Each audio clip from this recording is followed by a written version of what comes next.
Imagine this for a second. A political party, the dominant force in a region for ages, always winning. Suddenly it's 0 votes. Not just loses badly, but gets absolutely nothing in a key local election. It sounds, well, impossible. It really does sound like fiction, but it actually happened. Mm-hmm.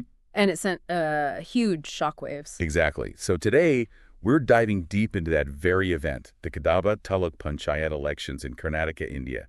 Specifically, this incredible outcome in Ward number 7, back on August 23rd, 2025. Right, and Kadaba itself, it's mostly rural, carved out from Pudur fairly recently in 2018.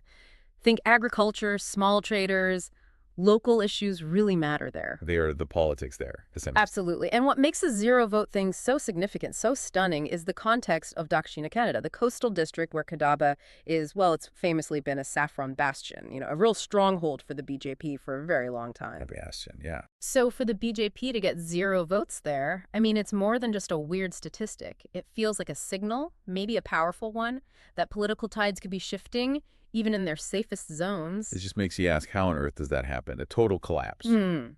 So our mission today is to really unpack this. What exactly led to this, well, historic defeat? What's it tell us about local feeling, grassroots work, and the wider political scene in Karnataka? We need to look at the strategies, the mistakes, and what it all means going forward. Okay, let's get straight to it then. The core fact. Congress swept the Kadaba Taluk Panchayat elections overall. A big win for them. A clean sweep, yeah. But like you said, all the buzz, all the focus is on Ward number 7. That's where the unbelievable happened. And we should stress this isn't rumor, we've checked. The official data, the Karnataka State Election Commission records, they confirm it. 0 votes for the BJP candidate in Ward 7. 0. Confirmed. Meanwhile, the Congress candidate won, and won decisively. Got all the valid votes cast in that particular ward. And it's worth noting, this isn't a huge electorate we're talking about in Ward 7, right? No, not at all. Fewer than 500 registered voters, which, combined with what we'll talk about, low turnout, makes a complete shutout, sadly for the BJP, more mathematically possible, if still politically shocking. Right. And to really feel the shock, you need that history. Dakshina Kannada, nearby Udupi, this has been BJP territory for decades. Absolutely. They've consistently won local polls, assembly seats, parliamentary elections. They have or had a very strong connection with Hindu voters there, aligned with regional feelings. So for a party with that kind of deep root, that history, to get 0 votes. It just shatters the whole narrative for that region, completely turns it on its head. Okay, so given that background, the massive question is, how did Congress pull this off?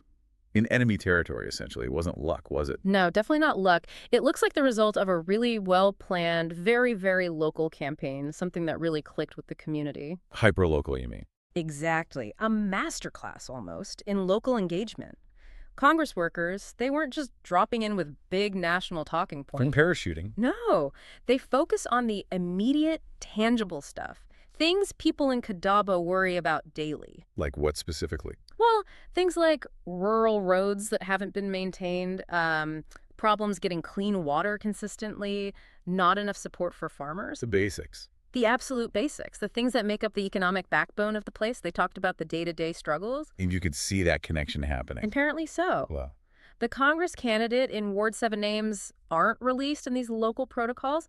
Wasn't doing big rallies. They held small meetings right in the villages. Face to face. Yeah, they're down actually listening to complaints about bad roads, irrigation problems. It was direct dialogue, connecting with people who, frankly, said they felt ignored before. Right. Not about abstract ideology, but about, can you fix my road? Precisely. And we heard from one voter, didn't we? Ramesh, a farmer. Yeah, he very simply said something like, the BJP's been here for years, roads are still bad, water's short. The Congress candidate promised to fix this stuff, so we gave them a shot. That really sums up the shift, doesn't it? Moving towards tangible results. It does. And looking bigger picture, these local efforts weren't happening in a vacuum, were they? They tied into state-level wins. Oh, absolutely. Very smartly done. Congress linked their local push to the Siddaramaiah government's 5 guarantee schemes. Those populist measures, right? Free electricity, money for women, youth allowances. Exactly. Those had already become popular, especially in rural areas, after Congress won big in the 2023 state elections. So they weren't just promises anymore. Right. They were proof points. The local candidates could say, look, we're part of a government that actually delivers these benefits. It's a powerful message. Okay, so that's the Congress side focused, local, tangible benefits. Now the flip side. How does the dominant party, the BJP, get zero? Not just lose, but blanked. Yeah, it's astonishing. Analysts point to, well, a mix of factors all hitting at once. A perfect storm, maybe. What do they say? Okay, first off, voter turnout. Official figures show it was low in some rural wards, Ward 7 included, maybe only 30–40%. Wow, that low. Yeah, and like we said, with fewer than 500 voters total, low turnout really amplifies things. If Congress voters were motivated and BJP voters were, I don't know, disillusioned or maybe too confident, Or just stayed home. then a consolidated vote can have a huge impact. Zero becomes possible. Okay, low turnout is one factor. What else? Second, reports from inside the party, from local workers, mention serious internal divisions. Factionalism. Infighting. Seems like it. Friction between older leaders and newer ones wanting influence, that kind of thing can really weaken a campaign from the inside out. You lose focus, lose unity. Makes sense. And factor 3? The candidate choice for Ward 7 itself. Reports suggest it was controversial. Some local members felt the person didn't have enough credibility, didn't connect well. A disconnect between leadership picks and the grassroots base. That seems to be the suggestion. A feeling that the candidate wasn't right for that specific place. And finally, any other major point? Just the campaign itself. The BJP's effort in Kadaba apparently lacked its usual punch, its usual energy. Less vigorous. Yeah. And crucially, no big national names came through. No Modi, no Amit Shah. Usually they'd rely on those figures to really fire up the base in Dakshina Kannada. Right, the star campaigners, their absence would dampen enthusiasm, surely. Significantly, you'd think. Harder to get people excited and motivated to come out and vote if the usual energy isn't there. That point about the ground connection, or lack of it, feels key. We heard from that anonymous BJP supporter. Right, the one who said the candidate didn't even campaign properly. Yeah, and said people felt ignored, so many didn't bother voting. That's a pretty raw insight into why even loyalists might sit it out. It really is. A powerful reminder about needing that local touch. So connecting this local shocker to the bigger Karnataka picture. Dakshina Kannada isn't just any district for the BJP, is it?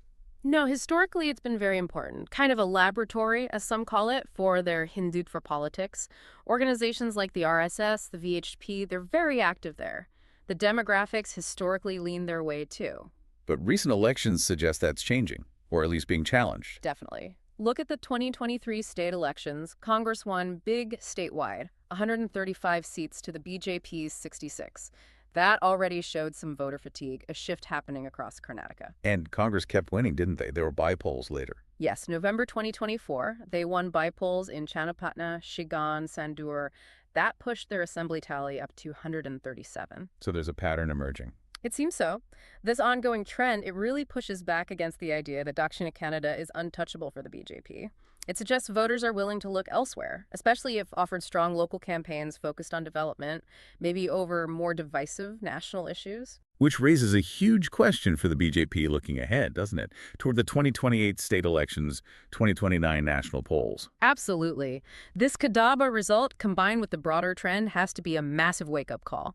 Reassess grassroots engagement, maybe. They can't just assume historical loyalty anymore. And it also shines a light on Congress's strategy and perhaps key figures there. For sure. Deputy Chief Minister D.K. Shivakumar is seen as a major force behind this Congress comeback in Karnataka. Right. And interestingly, Shivakumar even claimed some BJP and JDS leaders quietly helped Congress in that Channapatna by-poll. Really? That suggests things are more complex underneath. Very complex. Hints at local alliances, rivalries maybe crossing traditional party lines. That could really scramble the usual political math in future elections. So let's recap where we are. We've walked through this truly astounding Kadaba election result from August 2025. 0 votes for the BJP in Ward 7. A moment etched in political history now. And what we've seen is, on one hand, the power of a super local development-first campaign. Especially when you tie it effectively to state welfare schemes, people can actually see and feel. Real, tangible benefits. Exactly. And on the other hand, we see the weaknesses of even long-established power.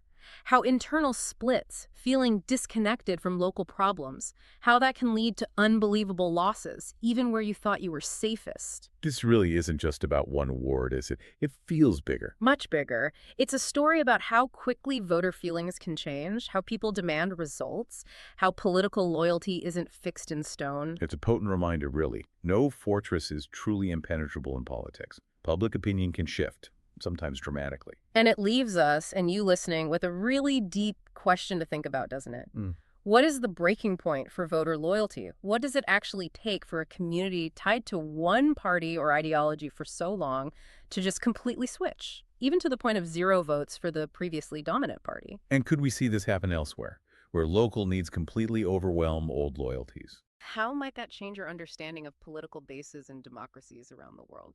Definitely something to chew on long after this deep dive.